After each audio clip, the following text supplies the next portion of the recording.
And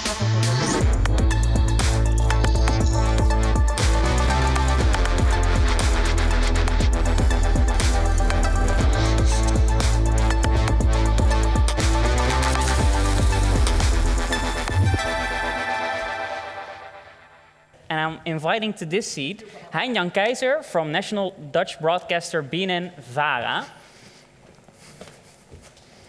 And now to properly introduce Hein-Jan's work, I'm going to take you back to the start of the pandemic. So the start of the pandemic in the Netherlands was, like anywhere in the world, a weird shift in perspective for everyone. And especially in broadcasting, what does a broadcaster do as soon as the world evolves so rapidly?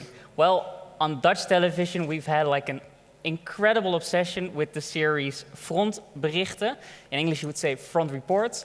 And it's been a series that has been very up close and personal about showing what exactly the front lines of a pandemic look like. And it's been broadcasted every day. It featured smartphone filmmaking from people that were actually working in hospitals, were working at governmental positions, were working like in China, figuring out what the next steps would be for our country. And it's been a huge success, to say the least. It's had millions of viewers, and I'm so happy that we have him here. Hein-Jan Keijzer, you invented this show.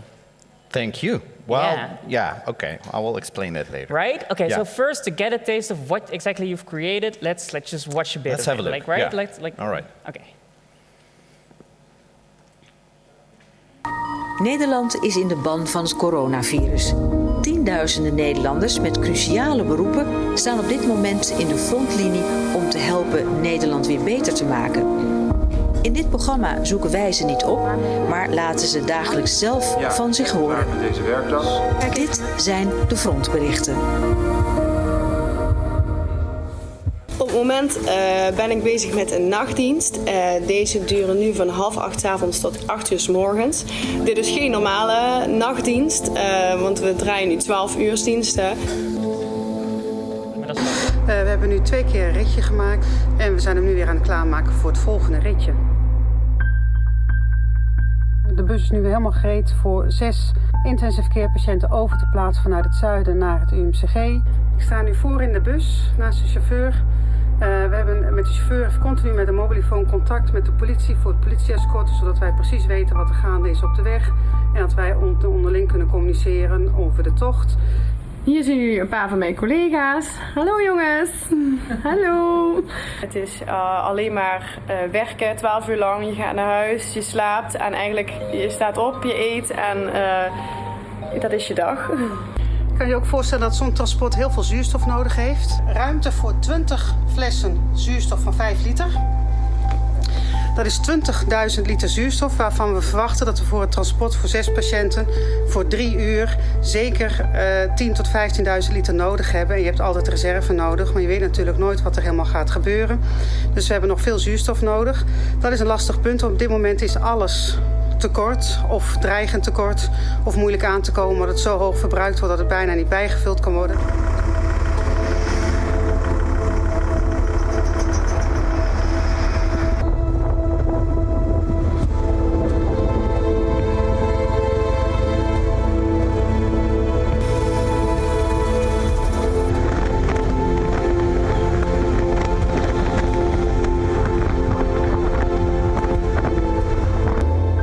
Op het moment is het 3:15 s'nachts.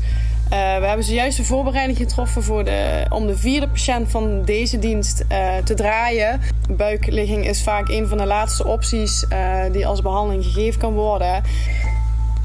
Dat is de reanimatietelefoon. Ik moet ophangen. Yeah, that was just the taste of it. It wasn't Dutch, it wasn't translated. But Yeah, sorry, the message subtitles. is clear of this. Yeah, right? okay, yeah. Well, I hope. Hein-Jan, I'm wondering, over a million people tuned in daily to see this. Why do you think they did? Why they Yeah, so tuned how do you in? explain the success of a format that is so simple as 15 minutes on the front lines of COVID? Well, the format is quite simple, but pretty unique. If you talk about mobile journalism, this is where we're talking about. But in your introduction, you said already, at the start of the pandemic, it was on March 15th, I think, in the Netherlands, that the Prime Minister said, we're going in a lockdown. Exactly. You have to work from home, except some professions are allowed to work, especially in the hospitals. People were, let's say, were scared. They had a lot of questions. What was going on? But myself as well, me as well, I was sitting at home and was thinking, okay, what's going on? Can I go to the supermarket? I was safe at home. Were you questioning like how vital the profession of someone in television would be in broadcasting? Yes, of course, but before I got the answer, I decided to sit at home because you don't know, you could die any moment. That was the whole thing. That was the fear that was there in the beginning of March. Yeah. So this program gave the answers to the people why we were doing this. What was going on? You saw it in this television program, and not from journalists and news reporters, but from the people who fought the real fight against the virus on the spot, in the hospitals, the nursing homes. That was what this program showed. And it gave the answer to the people. A lot of people were wondering, why are we in quarantine? Exactly. It is because of this. It gave a reason why we did it. So I think that's why people watched it. So you really bridged the gap between like us sitting at home, not having a clue what is going on, being fearful of like something might happen to me, but I'm not even sure what. And then why am I at home? Of course, you need to see the reality of that. Yeah, yeah. Now, how does I mean, I can guess you coming up with the idea, but how do you know it is viable to even start making it? Well, do you talk to your colleagues? Did you call someone? Thank you for giving me the honor to get the idea, but no, it wasn't me. I'm a commissioning editor at BNNVARA. That's one of the public broadcasters here in the Netherlands. And Geert-Jan Lasje, he is a documentary director. He called us, I think, on Monday afternoon. And he said, the problem was, also the hospitals were closed.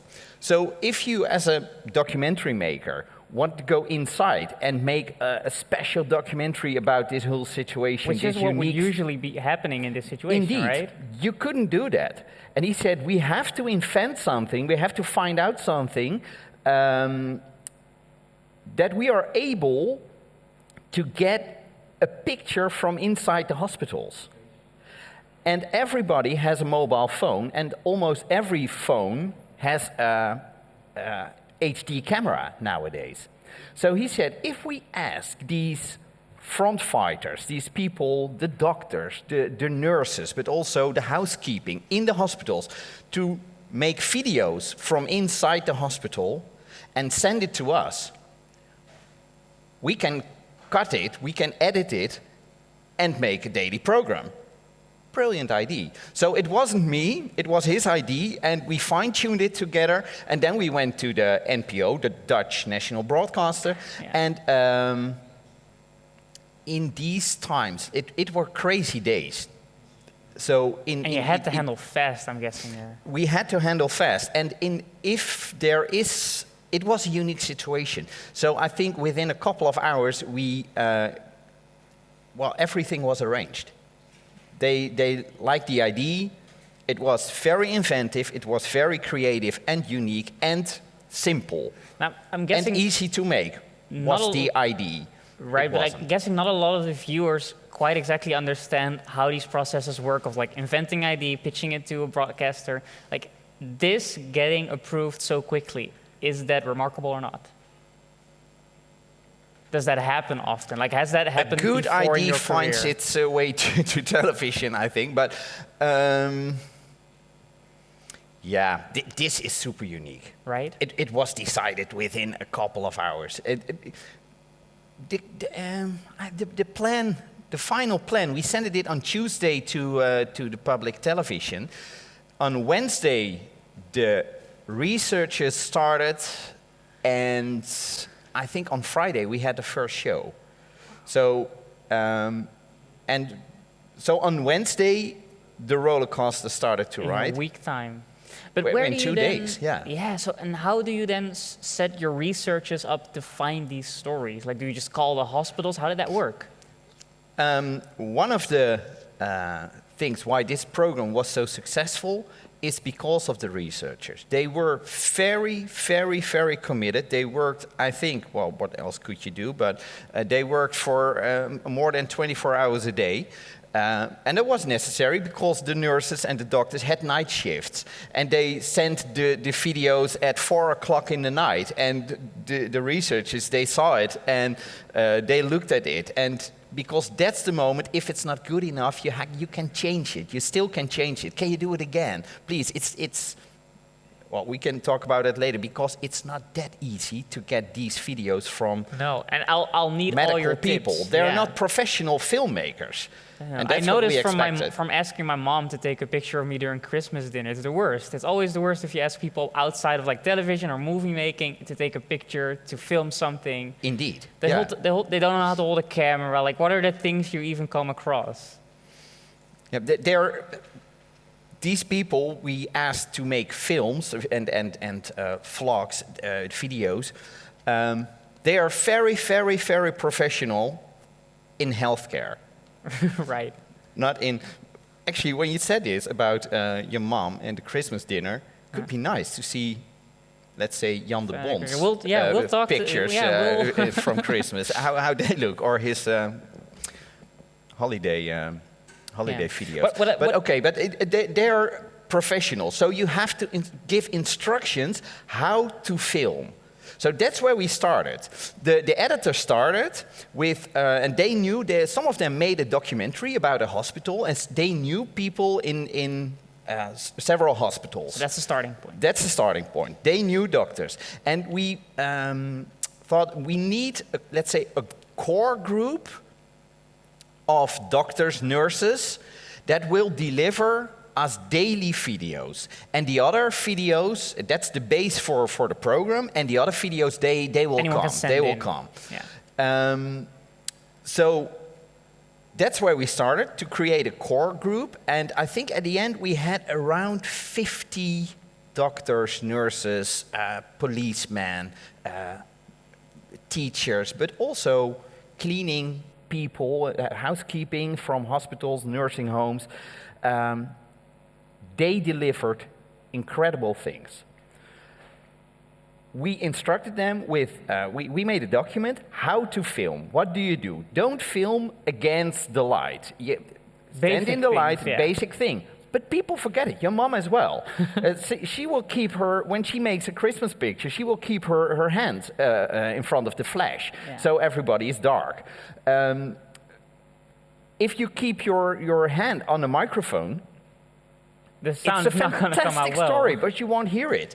Switch off the radio in the coffee room or in the pantry where you're having a little break during your duty.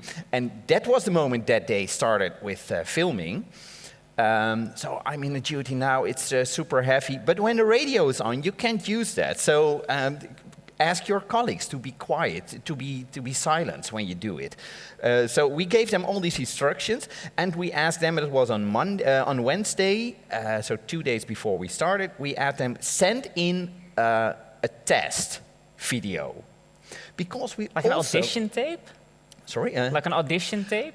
Yes, also an audition tape, because we didn't know these people were. the people. By the way, all the researchers and me as a chief editor and also the video editors, nobody knew each other, and we haven't met each other during the entire process. We all did it by telephone and via WhatsApp. Wow, that is blowing my mind. We met, I think, in June once, and then we saw everybody, and it was quite emotional because we were together on this roller coaster, and we went upside down multiple times, and we cried and we screamed on the phone to each other, and that was very, very intense. But this was really bizarre that we did it. I cannot even imagine working so close together with the pressure on it, I'm guessing as well. a question I had though is, okay, so you select these people, you get them, you instruct them on the technical details of storytelling, but you work in broadcasting, you also know how to tell like a good story in terms of narrative. So how do you get these people, like how do you decide what story is good enough? Yeah, well, the director, Geert-Jan Lasje, came already at the beginning with the instruction: urgentie plus schnik is frontberichten. That's Dutch, Okay, so but I will translate it like urgency plus a sob is front reports. So you need urgency and emotion. Doctors are pretty down-to-earth people. They have to be for their job. They have to be. So it was pretty difficult to get some kind of emotion from them. So we had to ask them all over and over again, can you do it again? But when you tell that this woman died, yeah, you're allowed to show something from yourself. Well, it was difficult to get that from doctors. Nurses, and especially in nursing homes, that was better in terms of real frontberichten like emotion and urgency. Nurses also more social people, we notice, yeah. But these people, for them, the doctors, it was also a super unknown situation. And what we found out, they went almost at the same time, pretty much through the same things together. So a hospital in the north of the Netherlands and in the south of the Netherlands, these doctors had actually the same experiences every day, which were new for them. So what we didn't expect beforehand was that we got the same kind of videos from all these doctors. Like the moment on that they opened the COVID ward. They had to be in protection clothes and things. Okay, if you start doing that, wearing that, a mask is pretty warm. So that day they all start with the same thing, wearing these stuff, with these latex gloves and the mask and the stuff. They all told us a story. Oh my gosh, it's so warm, it's so warm. Okay, and then afterwards, the other video they sent us was, I'm happy to put it off and to take it off, and I'm happy it's done. It was a hell of a day. Okay, thank you so much. But now we have 20 of these videos, and what we're missing is what happened inside while you're wearing the mask. What were you doing? Tell us what's going on. So that were the first 2 days, and then we decided we have to do interviews beforehand with these people, talk and talk and talk with them, and listen what is going on, and ask them to film it, actually to make a script. You make one video before you start. Tell what you're going to do. You're going to clean the room. How are you going to do it? You need Gloric for that, or and you do it with cooking water, whatever. Okay, show us that you put the Glor in the water, that you make cooking water, that you clean it. Go the second video in the room, clean it. Let us see that you wipe everything with that water, and then you get it. Hopefully. Hein-Jan, don't you at times felt bad? I mean, these people were working literally on the front lines. They were fighting their fight of their lives. Asking these kind of people, and then you're on the phone with them, asking them, yeah, can you please film the bucket and the mop again? That was horrible. That was horrible. But they liked it. But rule number 1 was patience first. You're a doctor, you're a nurse.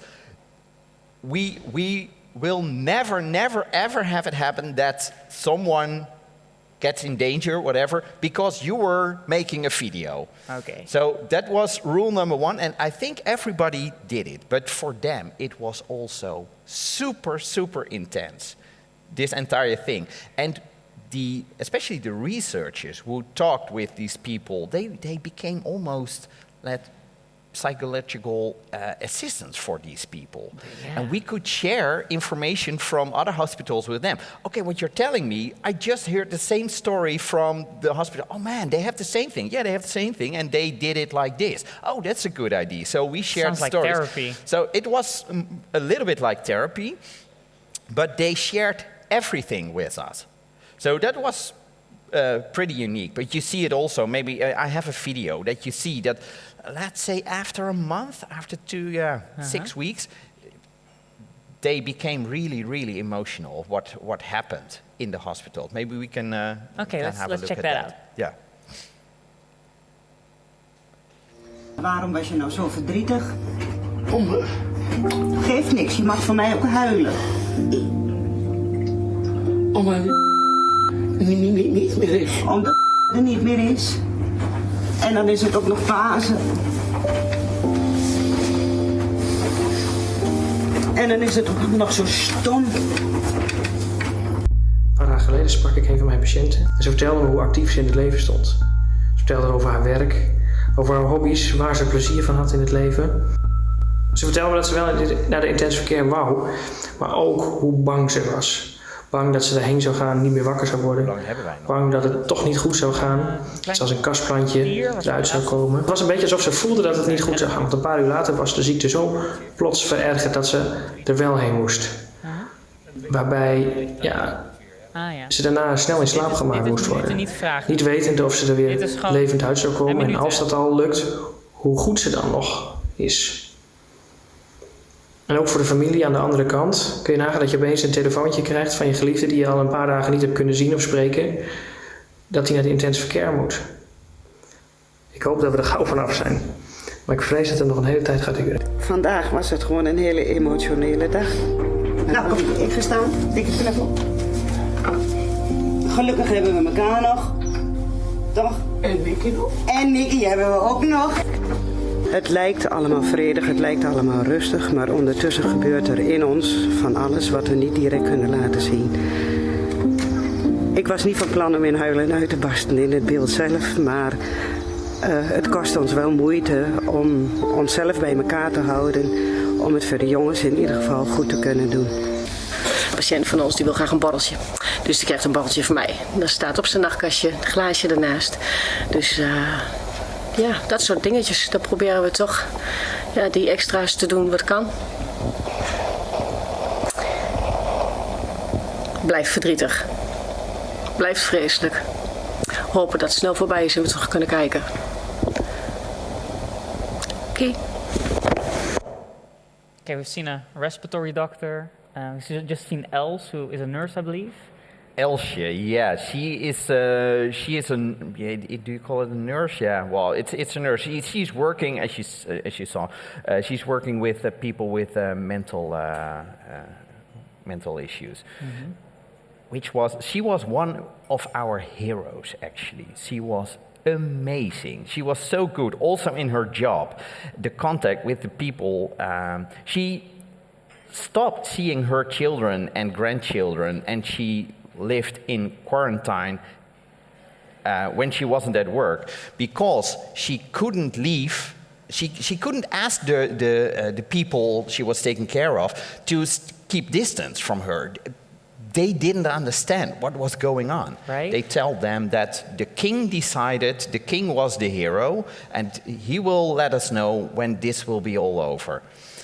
But she was fantastic. She took a lot of people into her life, and well, that was amazing. But we saw indeed, we saw her and a nurse in a hospital in the east of the Netherlands, and they spoke about the contact they had with the patients and how it touched them.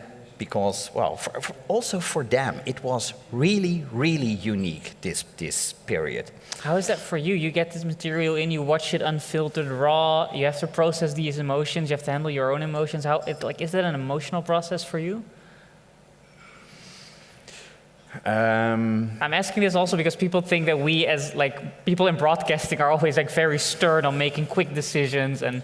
Yeah, but that's you're doing that professional. But actually, the researchers they got the footage from the people themselves. We did it, by the way, because we invented first a whole system with an FTP server, and the people could upload it. You can't ask that from your mom. You can't ask that from a nurse in a nursing home. Yeah, can you go to an FTP server? No. So how would they send in videos? We did this via WhatsApp. WhatsApp video?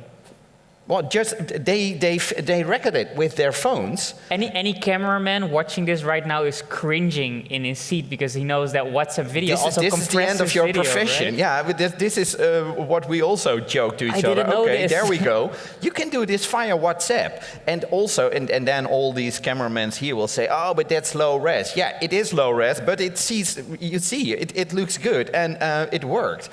And that was the fastest way to do this. So they sent via WhatsApp the videos to a special phone for Frontberichten.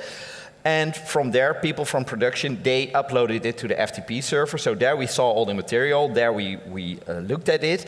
But the researcher saw all the material already and pointed the most interesting part. So I didn't see all the material.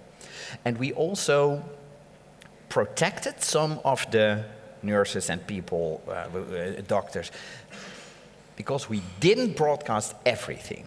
No, well, what do you mean about protecting these people? What is the material that you cannot show on television then? You saw emotions from these people, also from the doctors at the end.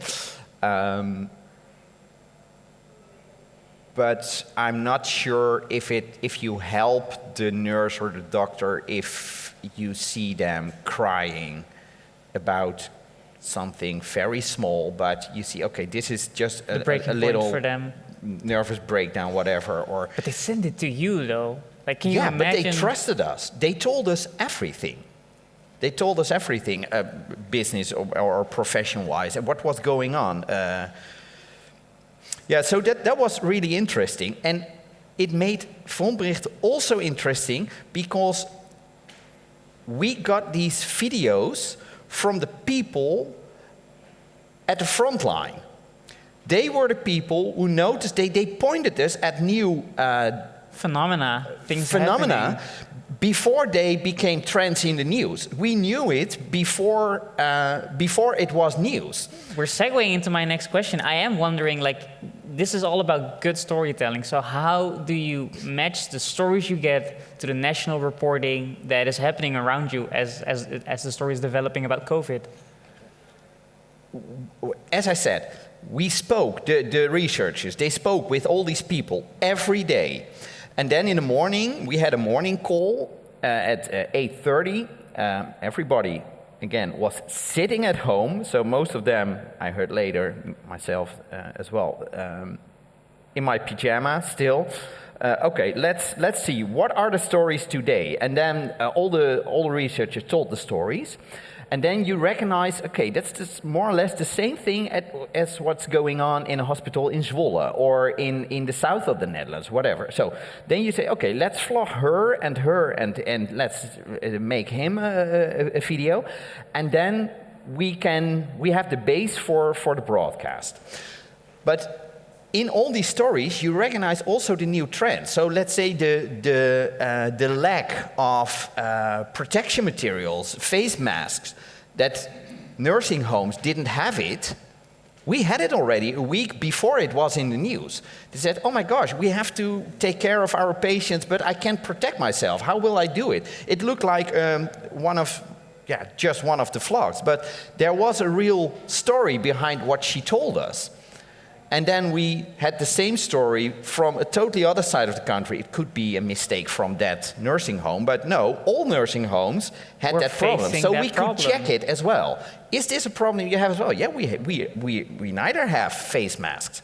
So then you say, okay, they don't have face masks. Let that be the main theme in this episode. Yeah. Now, how do you do the opposite? How do you fact-check the stories that you're unsure about? I remember seeing an episode where there was one guy that was in the business of selling and ordering face masks, and he was in the midst of the crisis saying, no, but there's plenty of face masks, but nobody's buying them. Yeah. How do you fact-check such a thing? Well, that's... you're organizing an event around mobile journalism. And that's a super interesting thing. I didn't realize beforehand, because fact-checking is the most difficult thing in this case. We got all these videos, and it looked beautiful, but in the real world, you send a camera team, a director, to a place where you make a report. They're not only doing the interviews, they also look around. You feel, you see if the scene is a setup, or if it's and fake, or if it's real. And you can ask other people in the room. You choose where you point your camera at, all of that. But now, yeah, so, and if you're not trusting this, then you can decide to stop it or whatever. But now we got all these beautiful films, but who told me that it wasn't recorded in the bathroom at home with a white jacket? And then, yes, I'm a doctor. So we had to check, are you really a doctor? So you have to call the hospital, and that's what we did. I think they don't know this, but we checked all the people, the researchers, called the hospital. Hello, is Dr. Duo there? Yes, yeah, I will connect you. So and then you can hang up. Okay, he is really working there. Wow. You have to find out, also on the internet, so you have to Google it. And if someone was telling a story, for example, the face mask thing, is this just one incident, or is this really true? Then you call, we had a group of 50 doctors and nurses, so we could call others. We heard a story about this and that. Do you have the same thing? Oh, yes, yeah, we have the same. You have to check it, but that's really, really important for MOJO. And if you don't trust it, don't use it. Right? Yeah, that's very difficult. And we could go on about this for hours. I'm fascinated by the show you've created. But we're on to the last few questions. And what I'm wondering is, what does the future of this program hold? Like, is there going to be we're now in the second wave of the coronavirus, as some may say. Yeah. Are you going to restart it? Answer no. I heard a determined no. I recognize the determined no when I hear it. This is a no with an exclamation mark behind it. Why? No, we're not going to do it because in March, that were totally different times. Nobody knew, everybody was scared at home, sitting there, having questions, don't go outside. Now we have a totally different situation. People are not scared anymore, well, maybe a little. They're angry. They're done with the virus. So the emotions changed around the subject. The emotions changed. So you can't make a daily program about what's going on in the hospitals, because people are, okay, fuck off. I don't want to hear it anymore. I'm done with it. I have problems myself as well. I don't want to work at home. I'm losing my job, et cetera, I'm losing my job. This is not a real problem. These kind of emotions you have. And beside of that, I'm afraid that you will get exactly the same kind of programs as what we made in spring. So we don't do it. By the way, we're working on a new idea, but not MOJO. Not with mobile phones. That's for a different conference then. That's for a different conference. What I did here because you have to do something with this unique second wave. I am interested though. What I did hear as well is that you're making a movie, or you're doing a compilation of all the work you've put into this in Frontberichten. Yeah. Well, you spoke with Eppo yet. We made 60 shows, 15 minutes, and we had way more footage. So we have hours and hours and hours of videos. Reporting on the front lines of the COVID crisis. Indeed, covering the entire first peak. So halfway, I said to Geert-Jan Lasje, we have to keep this somewhere, and we have to make a retrospective at the end of the year, around Christmas. So that's what we're going to do. Let's make a film, 50 minutes, from the start till the end of the first peak, with our vloggers, with the main, and do extra interviews with them. So he is working on that at the moment. He is doing these interviews. Yesterday he filmed Elsje. Wow. Yeah. And that's it's coming to be amazing. Yeah, well, and then he showed me already some parts, and then you get the claustrophobic feeling of that first. How it was. Yeah. I'm not even sure if I'm ready to experience that all over again. But we'll see at the end of the year how I'm feeling about it. I'm guessing it's weird. It sounds. Is, right? Yeah, you will notice. Yeah, please watch it because you will recognize everything. Empty streets, empty cities.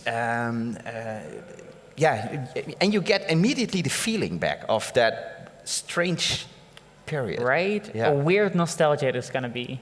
Now, Hein-Jan, I want to thank you for being here today. We've also asked you to bring one of the things that stayed with you throughout making this. So before I announce your departure from our seat here, I want to thank you for sharing these stories. And can you tell us what are we looking at in a second? Keep it short, because you asked me what was the most important or the most what intense. Stayed with you? What is intense? What was intense? Actually, as I said, I'm a pretty down-to-earth person, so I could deal with the doctors pretty well. But I'm down-to-earth myself, and I saw all these videos, and I didn't realize at the moment how intense they were. And for the last episode, we decided let's make let's do something at the end. So we asked Treintje Oosterhuis, a Dutch singer, to sing a song, We zullen doorgaan, we won't give up, we will continue, translated.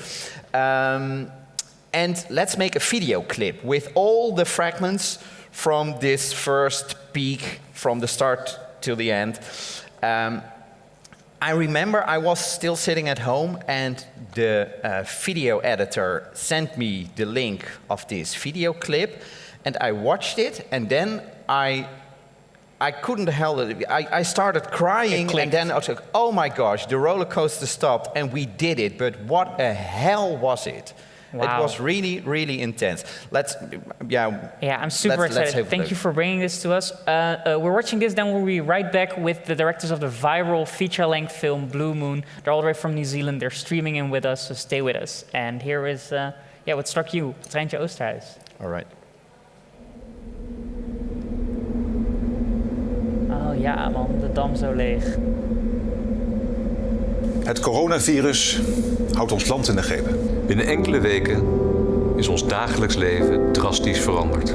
Ongelooflijk. We weten natuurlijk helemaal niet wat er de komende weken gaat gebeuren. Wat staat er ons te wachten? Het is echt menens. Het is echt heel anders. Het is anders dan dat we gewend zijn. We zijn ook opgeschaald met het aantal personeelsleden hier. Ik heb nooit in mijn leven zo'n zware gevecht moeten voeren. We hebben nu de eerste overleden patiënt daadwerkelijk gezien. Dan komt het ook echt wel dichtbij inderdaad dat mensen eraan overlijden.